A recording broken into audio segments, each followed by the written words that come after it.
السلام علیکم ورحمۃ اللہ وبرکاتہ۔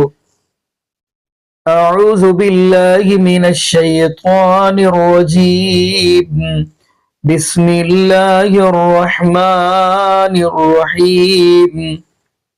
جی ناظرین، آج ہم جس حوالات سے گفتگو کرنے جا رہے ہیں وہ ہے جی مولانا علامہ شیخ مفتی کوکب نورانی حفظہ اللہ تعالی، جہاں کہنا یہ آ کہ اسی مرزا علی جی نو دعوت دینے ہیں، وہ سارے سامنے بہ سارے گل کرے، وہ بہ نہیں سکتا، لیکن کوکب نورانی کا کہنا کہ اسی اپنیاں جڑیاں بونگیاں مارتے ہیں، جڑی کسے کہانیاں بیان کرنے ہیں، اے تو وڈیاں وڈیاں چھڑنیاں، اسی ہور وڈیاں چھڑنیاں وا، استغفر اللہ معاذ اللہ۔ آئیے ناظرین اسی کی زبانی وہ ویڈیو دیکھتے ہیں، پھر ساتھ ہی ہم آپ کو مرزا علی انجینی کی ویڈیو دکھائیں گے، پھر انشاءاللہ ناظرین اسی والا سے ہم بھی گفتگو کریں گے۔ تو آئیے ناظرین مل کے ویڈیو دیکھتے ہیں۔ انجینئر محمد علی مرزا اگر وہ بھی میری آواز سن رہے ہیں یا جو لوگ ان کے قریب ہیں، ان کو علماء اہل سنت نے جواب دیے بھی ہیں اور یہ بھی کہا ہے کہ سامنے آئیں۔ وہ کسی کے سامنے نہیں آتے، کسی سے آ کر سامنے بات نہیں کرتے کہ جانا جائے کہ ان کی قابلیت کیا ہے، کیونکہ مکالمہ، مباحثہ، مناظرہ اس کے کچھ اصول ہوتے ہیں۔ تو یہ شخص سوشل میڈیا کا فائدہ اٹھا کر اپنی کچھار میں بیٹھ کے باتیں کر رہے ہیں۔ ان کو دعوت دی گئی آئیں، وہ آتے نہیں ہیں۔ جو وہ باتیں کر رہے ہیں ان کو لگام دینے والا کوئی نہیں ہے۔ جواب دینے والوں کو لوگ کہہ دیتے ہیں کہ جی یہ فرقہ واریت پھیلا رہے ہیں، یہ تشدد کر رہے ہیں، لیکن جو شخص بیماری پھیلا رہا ہے اس کو پکڑیں، تو یا تو اس کو بٹھائیں علماء کے سامنے، پتہ لگ جائے، دودھ کا دودھ اور پانی کا پانی ہو جائے۔ وہ آتا نہیں ہے، اس کو پتہ ہے کہ وہ سامنا نہیں کر سکتا، علمی قابلیت نہیں ہے اتنی، صرف شور مچا رہا ہے۔ صرف علماء کو کہتے ہیں کہ جی آپ جواب دیں، تو ایسے شخص کے بارے میں اس کو کہتے ہیں نا جو لاتوں کے بھوت ہوتے ہیں، وہ باتوں سے نہیں مانتے۔ تو یہ شخص شاید کسی سے بات نہیں کرنا چاہتا، صرف شور کرنا چاہتا ہے۔ جس طرح دوسروں کا طریقہ ہے کہ وہ شر پھیلاتے ہیں، ہم جواب دیتے ہیں، جواب کو خاطر میں نہیں لاتے، اپنا وہی طوطے کی طرح رٹا لگاتے رہتے ہیں۔ تو صرف اس طرح اعتراض کرنا یہ بھی درست نہیں ہے۔ ہاں وہ آئے سامنے بات کرے۔ کئی علماء نے سوشل میڈیا پر جواب دیے ہیں، اس کو چیلنج بھی کیا ہے، اب اگلا نہیں آ رہا، تو کیا ہم لوگ کوئی غلط راستہ اختیار کریں؟ یہ تو ہمارا طریقہ نہیں ہے۔ تو واضح رہے کہ اس کے بارے میں جو سننے والے، جن کو پتہ چل رہا ہے، اول تو سننا نہیں چاہیے۔ اب یہاں میں کہوں گا تو میرے کالج پڑھنے والے، یونیورسٹی پڑھنے والے سارے وہ کہیں گے دیکھو مولانا صاحب، اب دنیا ترقی کر گئی ہے، اتنی باتیں پہلے چل جاتی تھیں، اب نہیں چلیں گی، اب لوگوں کو سمجھ آ گئی۔ وَأَعْتَدْنَا لِلْكَافِرِينَ عَذَابًا مُهِينًا، اور اللہ تعالیٰ نے ایسے کافروں کے لیے ذلیل و خوار کر دینے والا عذاب تیار کر رکھا ہے۔ بولے اعوذ باللہ تعالیٰ۔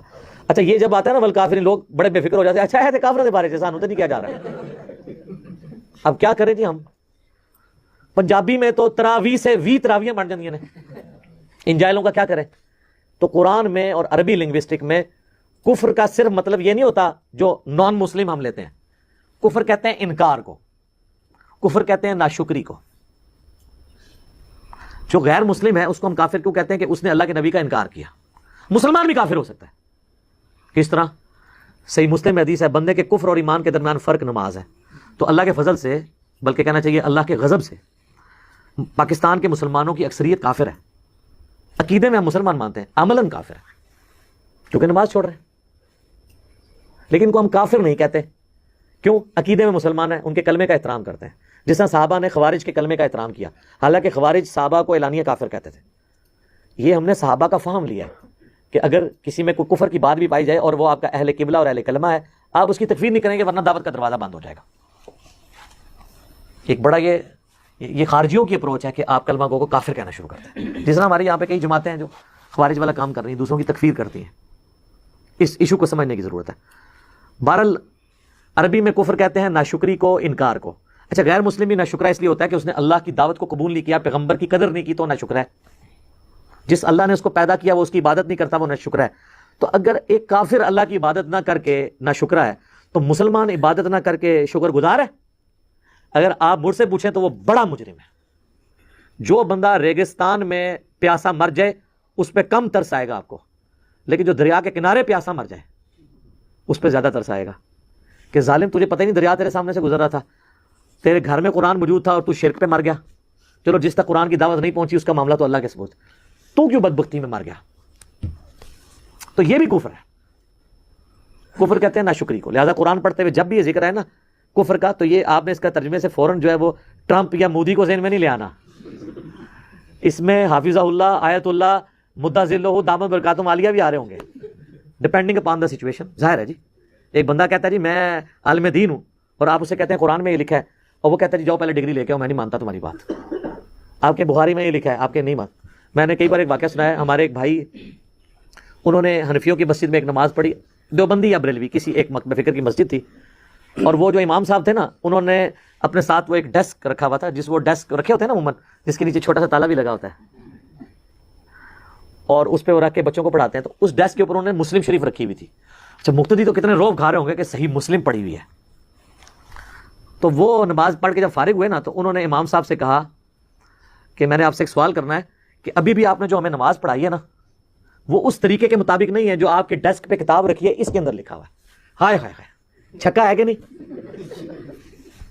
کتنا بڑا چھکا ہے کہ جو کتاب اس نے ادب کے ساتھ سامنے رکھی ہوئی ہے اس کتاب کے پاس کھڑے ہو کے وہ نماز پڑھی ہے جو اس طریقے سے ہٹ کے ہے جو اس کتاب کے اندر ہے.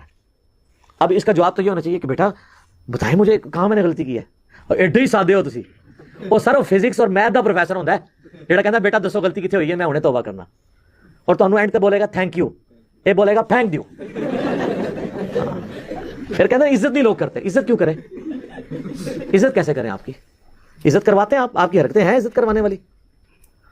تو وہ کہتے ہیں جب میں نے اسے کہا نا کہ یہ جو مسلم شریف رکھی ہے تم نے, ابھی جو نماز پڑھائی ہے وہ یہ ڈیسک والی کتاب جو تمہاری اپنی کتاب ہے اس میں نہیں لکھا, اس کا تو جواب ہونا چاہیے کھولتا 10 منو, یہی ہونا چاہیے تھا نا.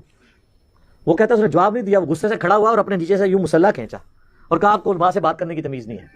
ہائے ہائے ہائے, ہر ٹائم ایک سرٹیفکیٹ ہے کہ آپ کو علماء سے بات کرنے کی تمیز نہیں ہے. چلیں تمیز اس کو نہیں ہے, آپ کو جواب دینے کی تمیز ہے. یہاں کئی لوگ آتے ہیں بڑے روڈ انداز میں سوال کرتے ہیں, تو میں نے کبھی یہ نہیں کیا کہ میں ان کے اس روڈ انداز میں سوال کا جواب نہ دوں. ہاں یہ ہو سکتا ہے کہ میں کسی کو تھوڑا گائیڈ کروں کہ یار اس کو یوں نہیں یوں یہ چیز ہے, لیکن جواب ضرور دوں گا کیونکہ اس سے میری آخرت جڑی ہوئی ہے. اگر مجھے ایک بندہ آ کے بتاتا ہے کہ جی یہ آپ نے اپنے ڈیسک پہ جو کتابیں ہیں آپ نے جو بات کی فلاں تو اس کے خلاف ہے, تو مجھے تو رات کو نیند نہیں پڑنی چاہیے. اللہ کی وجہ سے آج تک کوئی بندہ ایسا نہیں ہے جو یہ کہے کہ جو آپ بیان کر رہے ہیں وہ اس کے الٹ لکھا ہوا ہے. ان کو بھی پتا ہے, ہمارے مخالفین کو بھی پتا ہے کہ جو کچھ کہہ رہا ہے لکھا یہی ہوا ہے, بس بیان نہ کریا کرے. تھوڑا بزرگاں تے ہاتھ کھولا رکھو, بزرگ تے آن کے پائی گھیڑے, سیدھی جی گل ہے. جب توحید بیان ہوگی تو بزرگوں کی گستاخی آٹومیٹکلی ہو جائے گی. آٹا گننا ہلنا تے پوے گا. ہاں یہ آٹومیٹک, یہ چیزیں جڑی ہوئی ہیں اور یہ نیچرل ہے یہ چیز.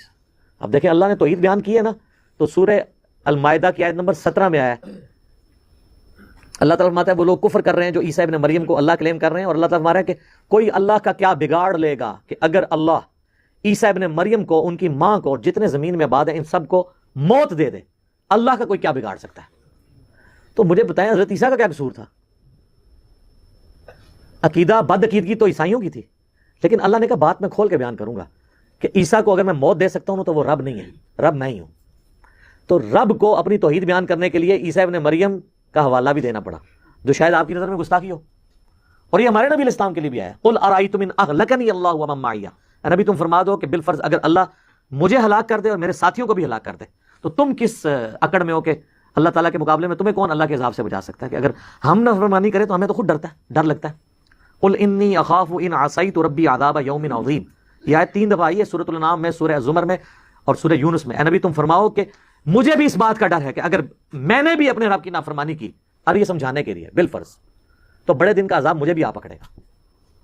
آپ یہ بیان کر کے دیکھیں, یہ آپ کسی مفتی کسی عالم کے بارے میں نہیں کہہ سکتے کہ یہ جو مولوی تقریر کر رہا ہے نا اگر اس نے بھی اللہ کی نافرمانی کی نا تو اس کو بھی عذاب ہوگا. یہ کوئی بات نہیں اپنے بارے میں کرنے دے گا. اتنے وہ کہتے ہیں یہ کس طرح کر سکتے ہیں, پہنچے انہیں لے کے جانا ہے نال سانو, تو نال لے کے جا رہے ہوں گے تو میں بھی پیچھے دھکا مار رہا ہوں گا, جنت ہی نہیں لے کے جا رہے ہوں گے. تو اللہ تعالیٰ ان کے شر سے بچائے.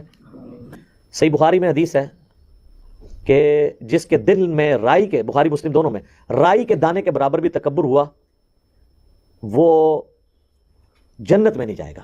صحیح مسلم میں ذرا یہ ڈیٹیل ہے حدیث. تو ایک صحابی نے عرض کی, مسلم شریف کے الفاظ ہیں کہ بعض اوقات انسان کی خواہش ہوتی ہے کہ اس کے کپڑے اچھے ہوں, اس کا لباس جوتیاں اچھی ہوں, کیا یہ تکبر ہے؟ اللہ کے نبی علیہ السلام, تو آپ صلی اللہ علیہ وآلہ وسلم نے فرمایا یہ تکبر نہیں ہے, تکبر یہ ہے کہ تم حق بات سے اناد کرو، یعنی پتہ چل جائے یہ صحیح ہے لیکن اسے قبول کرنے کے لیے تیار نہ ہو، یہ ہے تکبر۔ اور دوسروں کو حقیر جانو۔ ایک بندہ مہنگا لباس پہنتا ہے، شوق سے پہنے، لیکن اس کی بنیاد پہ کسی کم تر لباس والے کی تحقیر نہیں کر سکتا، اس پہ اپنا روب نہیں ڈال سکتا۔ مسجد میں آئے گا تو وہ ایک پھٹے پرانے کپڑوں والا اگر اس کے ساتھ کھڑا ہے تو اس نے اپنی صف میں جگہ بھی نہیں بدلنی، یہ اس کے دل میں خیال نہ آئے۔ اس کو غریب بھی اللہ نے بنایا، تجھے امیر بھی اللہ نے بنایا، اس میں تیرا کون سا کمال ہے؟ تجھے دے کے آزما لیا، اس سے لے کے آزما لیا، وہ تو کامیاب ہو گیا کہ آ کے کھڑا ہو گیا، اور تجھے دے کے آزمایا تو ناکام ہو گیا، تو نفرت کرتا ہے، اور اکثر تو مالدار لوگ مسجد میں آ کے نماز ہی نہیں پڑھتے، تو ناکام ہو گیا۔ تو نبی علیہ السلام نے فرمایا کہ یہ تکبر نہیں، بلکہ تکبر یہ ہے کہ تم حق بات سے اناد کرو، یعنی حق بات کو ٹھکرا دو اور دوسروں کو حقیر جانو۔ اور اس میں یہ بھی الفاظ ہیں کہ اللہ بھی خوبصورت ہے اور خوبصورتی کو پسند فرماتا ہے۔ تکبر یہ نہیں کہ تم اچھا لباس پہنو یا اچھے دکھو، بلکہ تکبر یہ ہے کہ تم حق بات سے اناد کرو، نفرت کرو، چھوڑ دو اسے، چاہے یہ کہہ کے چھوڑ دو کہ بزرگوں کو نہیں تھا پتا کہ قرآن بخاری مسلم میں کیا لکھا ہوا ہے، اور بزرگوں نے چھٹ تنوں پتا لگ گیا نا، تو عمل کر۔ تیرے ماں باپ اگر قادیانی ہوتے تو تو نے یہ جواب دینا تھا کہ میرے ماں باپ کو نہیں پتا چلا کہ ختم نبوت کیا ہے، یا تو نے علمی روش اختیار کرنی تھی، جی علمی کرنی تھی۔ تو پھر بریلوی دیوبندی اہل حدیث شیعہ بھی تو یہی کچھ سوچے نا، قادیانیوں کی مثال سے فوراً سمجھ آ جاتا ہے، لیکن باقیوں کی بات کریں وہ فوراً کانپتے ہیں، نہیں جی اتنے بڑے بڑے علماء پاگل تھے، اور اس طرح کہہ کے وہ جان چھڑاتے۔ تو یہ حق بات سے اناد کرتے ہیں، یہ ہے متکبرین۔ اللہم لا تجعلنا منہم۔ جی ناظرین، آپ نے یہ ویڈیو ملاحظہ فرمائی۔ ناظرین، اب یہ بندہ کوکب نورانی جس نے کبھی قرآن پاک کی آیت نہیں عوام الناس کو سنائی، جس نے کبھی نبی پاک صلی اللہ علیہ وسلم کا فرمان عوام الناس کو نہیں سنایا، جس نے ساری عمر قصے کہانیاں شرک کی دعوت دی، اب وہ ان کے ساتھ بات کرے گا، یعنی مرزا علی ہیں جن کے ساتھ وہ بات کرے گا جس نے ساری عمر اپنے قوم کو یعنی عوام الناس کو شرک کی دعوت دی ہے۔ ناظرین، آیا کہ یہ وہ بندہ ہے جس کے پاس کہانیوں کے علاوہ کچھ ہے ہی نہیں، کیا یہ بات کرے گا؟ جن کو یہ نہیں پتا کہ ہمارے محبوب علیہ السلام ہمارے پاس دو ہی تو چیزیں چھوڑ کے گئے ہیں، کیونکہ نبی پاک صلی اللہ علیہ وسلم کا فرمان ہے، عن المقدام رضی اللہ تعالی عنہ قال قال رسول اللہ صلی اللہ علیہ وسلم ترکت فیکم امرین لن تضلوا ما تمسکتم بہما کتاب اللہ و سنت رسولی۔ حضرت مقدام رضی اللہ تعالی عنہ فرماتے ہیں کہ نبی پاک صلی اللہ علیہ وسلم نے فرمایا میں آپ کے پاس دو چیزیں چھوڑ کر جا رہا ہوں، قرآن اور نبی پاک صلی اللہ علیہ وسلم کا فرمان۔ اور ایک اور حدیث سنتے جائیں، بلکہ نبی پاک صلی اللہ علیہ وسلم نے اس دوسری حدیث کے اندر فرمایا میں آپ کے پاس اپنا قرآن یعنی رب العالمین کا قرآن اور آپ کے پاس اپنے اہل بیت چھوڑ کر جا رہا ہوں، اہل بیت سے محبت کریے گا۔ تو ناظرین، اس بندے کو نہ تو اہل بیت کے ساتھ محبت، نہ ہی اس بندے کو قرآن کے ساتھ محبت، نہ ہی اس بندے کو نبی پاک صلی اللہ علیہ وسلم کے فرمان کے ساتھ محبت۔ اگر اس کو محبت ہوتی تو پھر بات کرتا قرآن کی، لوگوں کو عوام الناس کو قرآن بتلاتا، نبی پاک صلی اللہ علیہ وسلم کا فرمان بتلاتا، تو اہل بیت کی یعنی بات بتاتا۔ تو لیکن ناظرین، ان کے پاس صرف اس سے کہانیاں وڈیاں وڈیاں کہانیاں۔ تو میں سوچنا ہونا وا کہ یہ جڑے مکتبہ فکر یعنی بریلویاں مکتبہ فکر ایک دوسرے نال انہاں دا مقابلہ چل رہا، مقابلہ کہ چل رہا، اگر کسے نے چھوٹی چھڈی ہے نا پھر دوسرا انہوں فون کر کے کہندا ویکھی ہن میری وڈی ہونی ہو، وہ سن کے ویکھی، وہ تیسرا پھر کہندا تیری تو کچھ بھی نہیں، جڑی میری آنی ہے اس تو وڈی آنی ہے۔